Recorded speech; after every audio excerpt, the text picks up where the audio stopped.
Chapter 18, Homecoming. On Monday, a social worker came up to the farm and talked to them. She was a nice lady. They all sat around the kitchen table drinking coffee and eating cake. She was there mainly for Nadine, but the boys seemed to appreciate someone else to talk to. Martin and Daniel had taken time off school to work the farm until a farmhand could be found. They would need something more permanent if Ted went to prison. They wouldn't know that for a while yet. The social worker was helpful, but in the end, what was going to happen was really in Marion's hands. What did surprise Nadine was her mother's behaviour.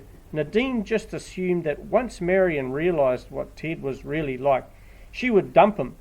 Only Marion didn't want to dump him. She wanted to help him.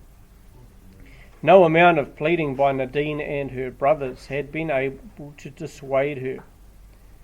A few days after the visit from the social worker, Nadine heard the familiar sound of Ted's truck grinding its way up the long driveway. Instantly her stomach jumped and her palms began to sweat.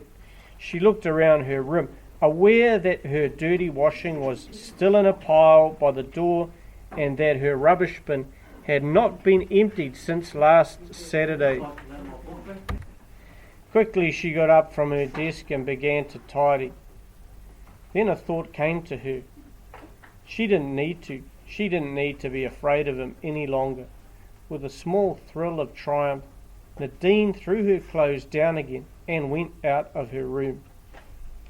The four of them stood on the back veranda as Ted pulled into the driveway. Not one of them moved as they watched him get out of the cab and go around the back of the truck. He lifted something in his arms and walked towards them. It took a moment for Nadine to realise that the load in Ted's arms was Hawkeye. Without knowing what she was doing, Nadine let out a cry of delight and skipped down the stairs. Ted held the dog for a moment while Nadine patted and stroked the animal. Then he continued on his way and took Hawkeye to an old sofa on the porch. Then he turned around and stared at them. Marion cleared her throat. "I'll put the jug on," she said. Quietly they went inside, leaving Nadine behind. "Let's have a look at you, Hawkeye," she said, lifting the blanket off him. He was a lot skinnier and had shaved patches all over him. Both legs were splintered and cruel-looking black stitches stuck out of his skin. A tiny tube protruded from his chest. "The vet said that'll have to stay in for another week."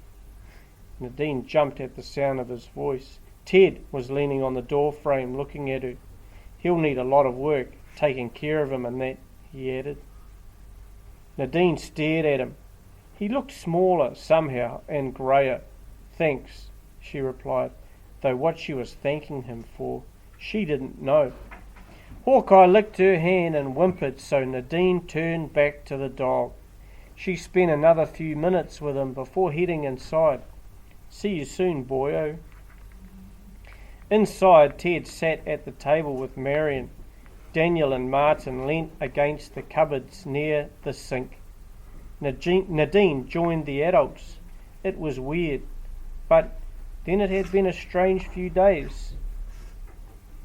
Ted cleared his throat. "I'll come back later and get some gears. I don't think the cottage has any bedding."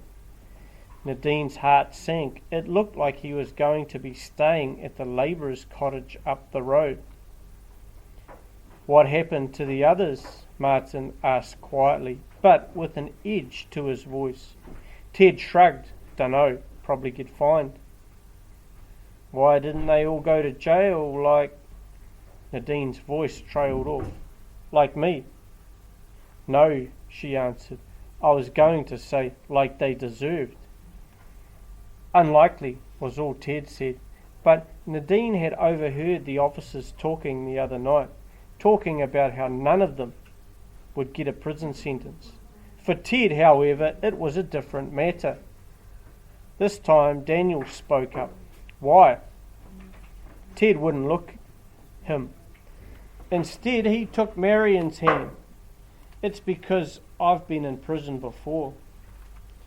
Marion shook her head and sighed deeply. What for? Ted ran his free hand through his hair nervously for a moment before he answered. I have a conviction for violent assault. Marion pulled her hand from his. Ted swallowed thickly and then continued.